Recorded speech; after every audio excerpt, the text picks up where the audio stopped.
Assalamualaikum warahmatullahi wabarakatuh. Bismillahirrahmanirrahim. Alhamdulillahi rabbil alamin. Allahumma salli wa sallim ala sayyidina Muhammadin wa ala alihi wa ashabihi ajma'in wa ba'd. Alhamdulillah, puji syukur hanya untuk Allah subhanahu wa ta'ala, zat yang senantiasa memberikan kita nikmat lahir dan nikmat batin. Salah satu nikmat yang terbesar yang diberikan oleh Allah subhanahu wa ta'ala kepada kita adalah nikmat keimanan, kemudian nikmat usia, nikmat waktu dan kesempatan. Atas nikmat Allah subhanahu wa ta'ala, alhamdulillah hari ini kita diberi usia oleh Allah subhanahu wa ta'ala untuk menikmati tahun baru 1443 Hijriyah. Kaum muslimin dimanapun berada, berbicara tentang Hijriyah atau tahun Hijriyah, maka kita tidak lepas dari peristiwa fenomenal yang dilakukan oleh Rasulullah Sallallahu Alaihi Wasallam 14 abad yang lalu. Kalau kita lihat kata Hijriyah, maka sejatinya kata Hijriyah ini berasal dari kata hajaro. Apa makna kata hajaro? Secara bahasa, kata hajaro artinya adalah berpindah. Artinya saat kita berpindah dari satu tempat ke tempat yang lainnya, maka aktivitas kita itu disebut sebagai hajar. Pelakunya disebut hajir atau muhajir. Kemudian makna kedua dari kata hajar adalah memutuskan. Saat kita memutuskan sesuatu dari sesuatu yang lain, maka saat itulah kita melakukan aktivitas hajar. Kemudian makna ketiga dari kata hajar adalah panas yang menyengat, yang membuat para pekerja meninggalkan pekerjaannya. Tentu saja yang dimaksud dengan hijrah bukanlah makna secara bahasa, tapi yang dimaksud dengan hijrah di sini adalah makna secara istilah atau secara syar'i, yakni perpindahan Nabi Muhammad SAW dari Mekah menuju Madinah dalam rangka menyelamatkan akidah. Kita sering sekali mendengar kata hijrah ini. Apakah kata hijrah ini dan semua bentuk derivasinya disebutkan oleh Al-Quran? Ya, kata ini disebutkan oleh Al-Quran sangat banyak sekali. Bahkan ada yang mengatakan sekitar 31 kali disebutkan di dalam Al-Quran. Pada kesempatan kali ini, insya Allah kita akan mempelajari satu persatu kata hijrah dan derivasinya yang disebutkan di dalam Al-Quran. Yang pertama yang akan kita pelajari adalah surat Al-Baqarah ayat 218. Allah subhanahu wa ta'ala berfirman di dalam ayat tersebut, A'udzubillahi minasyaitonir rajim. Innal ladzina amanu wal ladzina hajaru wa jahadu fi sabilillah ulaika yarjuna rahmatullah wallahu ghafurur rahim. Artinya, sesungguhnya orang-orang yang beriman dan orang-orang yang melakukan hijrah kemudian berjihad di jalan Allah subhanahu wa ta'ala, maka sejatinya mereka adalah orang-orang yang mengharapkan rahmat dari Allah subhanahu wa ta'ala. Allah maha pengampun dan maha penyayang. Kaum muslimin dimanapun berada, saat kita ingin memahami ayat ini, maka kita tidak bisa melepaskan diri dari ayat sebelumnya, yakni surat Al-Baqarah ayat 217. Di dalam surat itu, Allah subhanahu wa ta'ala berfirman, A'udzu billahi minasyaitonir rajim, yas'alunaka 'an syahril harami qitalin fihi. Qul qitalun fihi kabir, wa saddun 'an sabilillahi wa kufrun bihi wal masjidil harami wa ikhraju ahlihi minhu akbaru 'indallah. Wal fitnatu akbaru minal qatl. وَلَا يَزَالُونَ يُقَاتِلُونَكُمْ حَتَّى يَرُدُّوكُمْ عَنْ دِينِكُمْ إِنِ اسْتَطَاعُوا وَمَنْ يَرْتَدِدْ مِنْكُمْ عَنْ دِينِهِ فَيَمُتْ وَهُوَ كَافِرٌ فَأُولَئِكَ حَبِطَتْ أَعْمَالُهُمْ فِي الدُّنْيَا وَالْآخِرَةِ وَأُولَئِكَ أَصْحَابُ النَّارِ هُمْ فِيهَا خَالِدُونَ. Dalam ayat 217 Allah subhanahu wa ta'ala menyebutkan atau berfirman, mereka bertanya kepadamu wahai Muhammad tentang perang pada bulan haram. Katakanlah wahai Muhammad, berperang dalam bulan haram itu adalah dosa besar.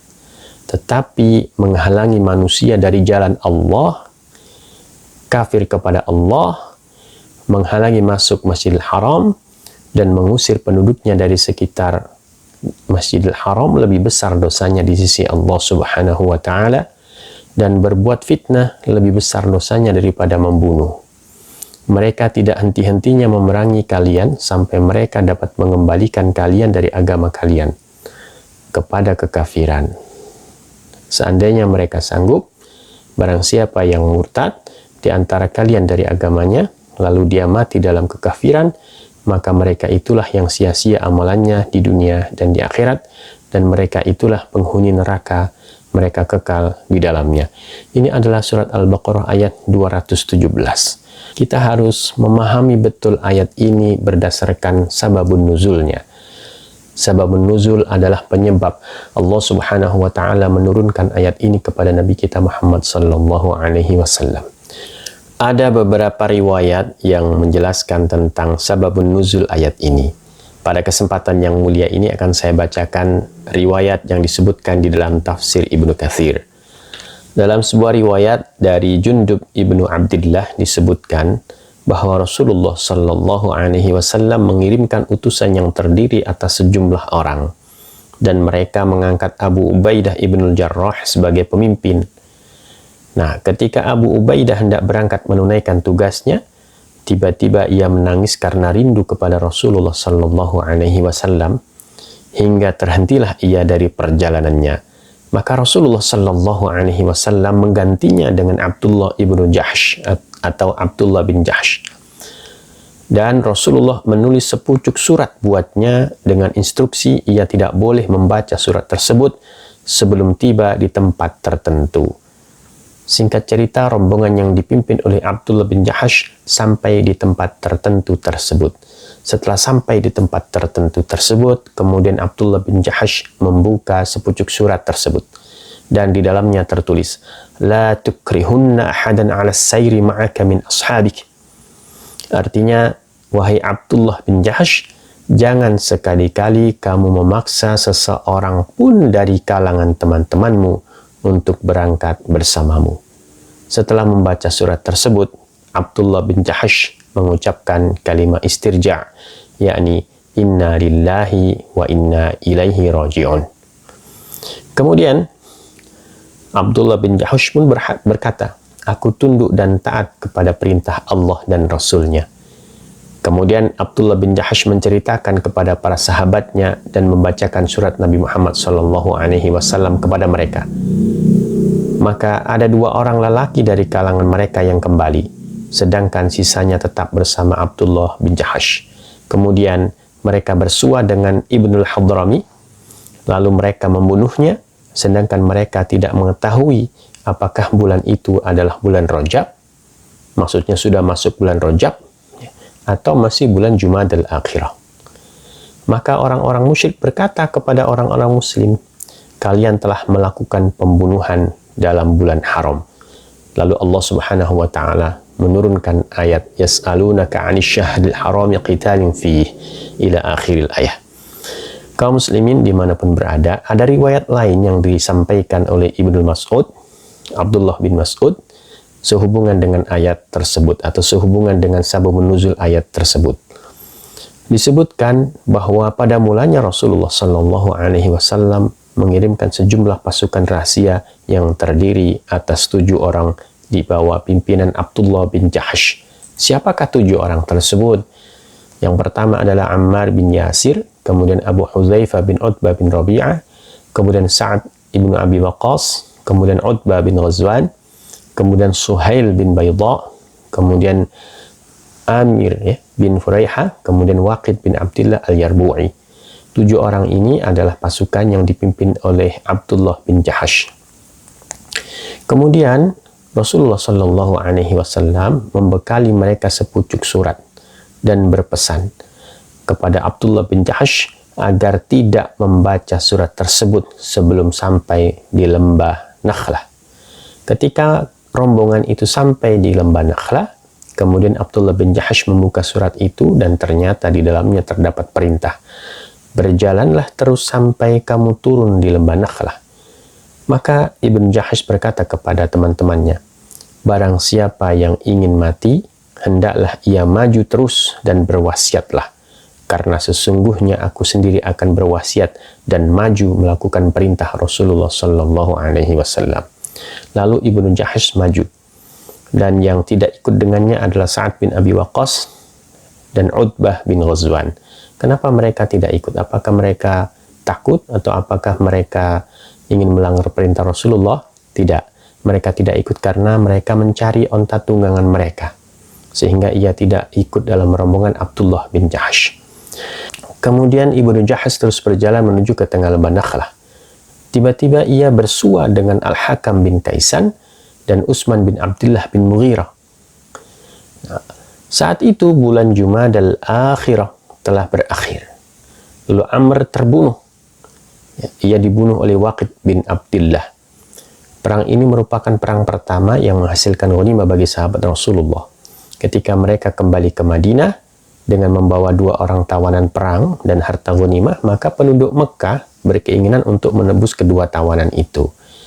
Lalu mereka mengatakan, yakni penduduk Mekah mengatakan, sesungguhnya Muhammad menduga bahwa ia taat kepada Allah, tetapi dia sendirilah yang mula-mula menghalalkan bulan haram dan membunuh teman kami pada bulan Rajab. Maka kaum muslimin pun menjawab, sesungguhnya kami membunuh Ibnul Hadrami pada bulan Jumadal Akhirah, dan ia terbunuh pada permulaan malam Rajab dan akhir malam Jumadal Akhirah. Lalu kaum muslim menyarungkan pedang mereka ketika bulan Rajab masuk. Lalu Allah Subhanahu wa taala menurunkan ayat yas'alunaka 'anil syahril harami qitalin fih ila akhiril ayah. Ada riwayat lain yang disebutkan juga di dalam kitab tafsir Ibnu Katsir, yakni riwayat Ibnu Ishaq. Ada juga riwayat Ibnu Abbas. Intinya sama. Yang rada berbeda adalah riwayat yang disebutkan oleh Ibnu Ishaq. Di sana disebutkan bahwa peristiwa itu terjadi pada akhir bulan Rajab. Artinya menjelang bulan Sya'ban. Maksudnya adalah peristiwa perang itu atau peristiwa terbunuhnya Amr ibn al-Hadrami terjadi bukan pada bulan Rajab, tetapi pada bulan Sya'ban. Kemudian dalam riwayat Ibnu Ishaq juga disebutkan bahwa Rasulullah Shallallahu Alaihi Wasallam memerintahkan kepada Abdullah bin Jahsh hanya untuk mengintai. Di sana disebutkan, "Idza nazarta fi kitabi hadza," wahai Abdullah bin Jahsh, apabila kau melihat atau telah membaca suratku ini, famdi hatta tanzila Nakhlah, maka berjalanlah sampai di lembah Nakhlah, yakni lembah yang terletak antara Makkah dan Taif. Tarsudu biha Quraisyan, hendaknya engkau mengintai suku Quraisy, wa tu'limu lana min akhbarihim, dan sampaikan kepada kami tentang mereka. Dalam teks ini disebutkan bahwa Rasulullah memerintahkan kepada Abdullah bin Jahsh untuk mengintai saja. Nah, pada saat yang bersamaan yang lewat saat itu adalah Ibnul Hadrami dari kota Taif. Kemudian terjadilah peristiwa peperangan itu.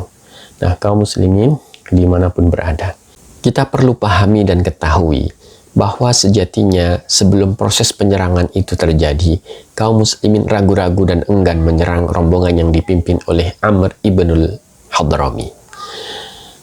Dalam benak mereka, apabila mereka membiarkan rombongan Amr ibnul Hadrami, maka rombongan Amr ibn al-Hadrami lewat begitu saja, selamat dari serangan mereka. Artinya mereka tidak memiliki kesempatan untuk mengambil kembali harta yang mereka tinggalkan saat pergi hijrah ke Madinah. Pilihan kedua adalah menyerang rombongan Amr ibn al-Hadrami. Tapi ini juga merupakan pilihan yang sulit, karena saat itu adalah akhir bulan Rajab. Sebagaimana kita ketahui, bulan Rajab adalah salah satu bulan haram, di mana kita, kaum muslimin, dilarang untuk melakukan perang. Namun setelah ragu-ragu dan enggan menyerang rombongan Amr ibn al-Hadrami, akhirnya pasukan kecil yang dipimpin oleh Abdullah bin Jahsh memutuskan untuk menyerang rombongan tersebut. Singkat cerita, kemudian Amr ibn al-Hadrami meninggal dunia, terkena anak panah salah satu pasukan Abdullah bin Jahsh.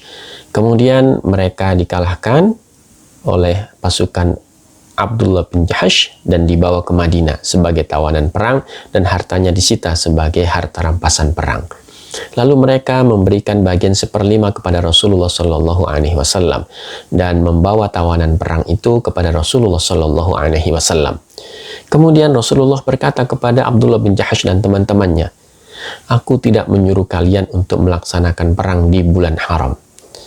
Ketika mereka mendengar Rasulullah Shallallahu Alaihi Wasallam berkata demikian, mereka pun sedih.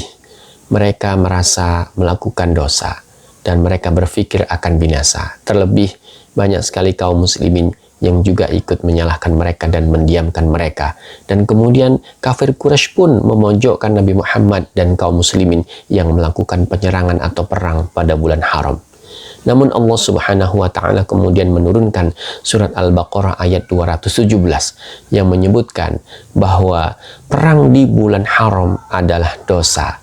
Namun ada dosa yang lebih besar daripada perang di bulan haram, yakni wasaddun an sabilillah, menghalangi orang berjuang di jalan Allah Subhanahu wa Ta'ala. Kemudian wa kufrum bihi, dan kafir, mengingkari Allah Subhanahu wa Ta'ala. Kemudian wal masjidil haram, menghalangi orang yang masuk ke Masjidil Haram. Kemudian yang terakhir adalah wa ikhraju ahlihi minhu, yakni mengeluarkan penduduk Masjidil Haram, penduduk Mekah dari kota Mekah. Itu dosa yang lebih besar daripada perang di bulan haram. Kaum muslimin rahimakumullah.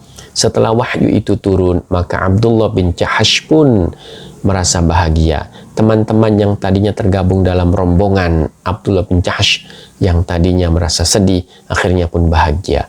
Mereka pun bertanya kepada Rasulullah Shallallahu Alaihi Wasallam, "Ya Rasul, apakah ada perintah lagi untuk berperang supaya kita bisa mendapatkan pahala dari Allah Subhanahu wa Ta'ala?" Kita perlu tahu bahwa Rasulullah Shallallahu Alaihi Wasallam dan para sahabatnya adalah orang-orang yang berasal dari Mekah. Mereka terusir dari tanah kelahirannya karena ingin mempertahankan keyakinannya. Mereka terusir dari Mekah karena ingin mempertahankan keimanannya. Saat mereka diusir, mereka tinggalkan tanah tercinta. Mereka tinggalkan keluarga. Mereka tinggalkan harta yang selama ini mereka kumpulkan. Bahkan banyak di antara mereka yang terpisah dari keluarganya secara paksa. Ini adalah sesuatu yang sangat menyedihkan. Nah, kenapa mereka meninggalkan harta, meninggalkan sanak keluarga, meninggalkan tanah kelahiran? Karena mereka mengharapkan rahmat dari Allah Subhanahu wa Ta'ala. Rahmat Allah Subhanahu wa Ta'ala sangat luas. Rahmat Allah Subhanahu wa Ta'ala lebih luas dari apa yang dipikirkan oleh manusia. Kaum muslimin dimanapun berada, hal ini tidak akan mampu dilakukan oleh siapapun apabila di dalam hatinya tidak ada rasa iman, apabila di dalam hatinya tidak ada iman yang kokoh. Dalam ayat 218 surat Al-Baqarah, Allah Subhanahu wa Ta'ala menyebutkan, "Innal ladzina amanu", sesungguhnya orang-orang yang beriman, "walladzina hajaru", dan orang-orang yang hijrah, "wajahadu fi sabilillah", dan orang-orang yang berjihad di jalan Allah, "ulaika yarjuna rahmatullah", mereka adalah orang-orang yang mengharapkan rahmat Allah Subhanahu wa Ta'ala. Apa penjelasan ulama untuk ayat 218 surat Al-Baqarah ini? Di dalam kitab Tafsir Al-Muyassar yang diterbitkan oleh Kementerian Agama Saudi Arabia disebutkan, sesungguhnya orang-orang yang beriman kepada Allah dan Rasul-Nya dan melaksanakan syariatnya, dan mereka meninggalkan kampung halaman mereka dan mereka berjihad di jalan Allah, mereka itu adalah orang-orang yang berharap besar memperoleh karunia Allah dan pahalanya. Dan Allah Maha Pengampun terhadap dosa-dosa hamba-hambanya yang mukmin, Maha Penyayang terhadap mereka dengan rahmat yang luas. Kemudian di dalam Tafsir Al-Wajiz, Profesor Dr. Wahba Az-Zuhaili menyebutkan, sesungguhnya orang-orang yang beriman kepada Allah dan Rasulullah dan berhijrah dari kekufuran menuju Islam serta berjihad untuk meninggikan kalimat Allah, maka bagi mereka itu rahmat Allah yang diberikan sebagai suatu kemuliaan dan keutamaan. Dan Allah itu Maha Pengampun dan Maha Pengasih kepada hamba-hambanya. Kemudian dalam tafsir ringkas yang diterbitkan oleh Kementerian Agama Republik Indonesia disebutkan, sesungguhnya orang-orang yang beriman kepada Allah dan Rasul-Nya dan orang-orang yang berhijrah meninggalkan negeri dan keluarganya untuk menegakkan agama Allah dan berjihad di jalan Allah dengan memerangi orang-orang musyrik, mereka itulah orang-orang yang mengharapkan rahmat dan ganjaran Allah Subhanahu wa Ta'ala.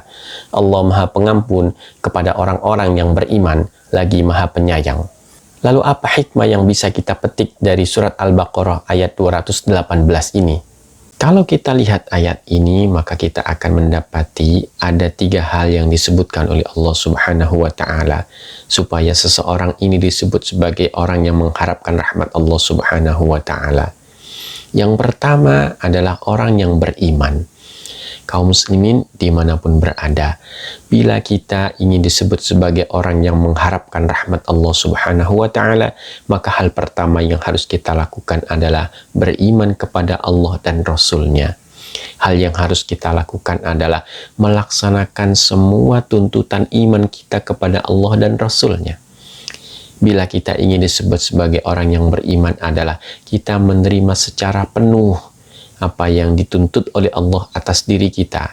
Kita melaksanakan secara ikhlas dan all out atas apa yang diperintahkan oleh Rasulullah Shallallahu Alaihi Wasallam kepada kita. Yang kedua, apabila kita ingin disebut sebagai orang yang mengharapkan rahmat Allah Subhanahu wa Ta'ala, maka kita bisa lihat apakah kita termasuk orang yang melakukan hijrah atau tidak. Tentu saja makna hijrah di sini adalah berpindah dari satu hal yang tidak baik menuju hal yang baik. Bila kita sudah melakukan proses hijrah dari hal yang tidak baik menuju yang baik, maka saat itulah kita memenuhi kriteria kedua yang menjadikan kita termasuk orang yang patut disebut sebagai orang yang mengharapkan rahmat Allah Subhanahu wa Ta'ala. Kemudian yang ketiga, apabila kita ingin menjadi orang yang mengharapkan rahmat Allah Subhanahu wa Ta'ala, maka wajahadu fi sabilillah, yakni berjihad di jalan Allah Subhanahu wa Ta'ala. Kaum muslimin dimanapun berada, tentu saja makna jihad ini bukan sekedar perang. Sebenarnya yang paling penting dan harus kita lakukan di negara kita Indonesia tercinta ini adalah berjihad melawan nafsu kita. Jihad terhadap nafsu kita ini jauh lebih berat dan lebih besar dibandingkan dengan jihad perang. Maka kaum muslimin dimanapun berada, mari bersama-sama kita perbaharui iman kita. Kita terus kontinyukan, kita terus lakukan proses hijrah dari tidak baik menuju baik, dari baik menuju lebih baik lagi. Kemudian kita terus berjihad di jalan Allah Subhanahu wa Ta'ala, dalam arti kita terus mengerahkan daya upaya kita untuk bisa taat kepada Allah Subhanahu wa Ta'ala. Dalam konteks negara yang damai seperti Indonesia ini, mari bersama kita perangi nafsu kita. Kita jauhkan diri kita dari hal-hal yang tidak diridhoi oleh Allah Subhanahu wa Ta'ala. Apabila 3 hal itu sudah ada di dalam diri kita, yakni iman, kemudian hijrah dari hal yang tidak baik menuju yang baik, kemudian jihad melawan nafsu kita, maka insya Allah kita termasuk orang-orang yang mengharapkan rahmat Allah Subhanahu wa Ta'ala. Wallahu ghafurur rahim. Dan saat kita mendapatkan rahmat Allah Subhanahu wa Ta'ala, maka kita akan menjadi orang yang diampuni oleh Allah Subhanahu wa Ta'ala. Kita akan menjadi orang yang sangat disayang oleh Allah Subhanahu wa Ta'ala. Wallahul muwaffiq ila aqwamit thariq. Wassalamualaikum warahmatullahi wabarakatuh.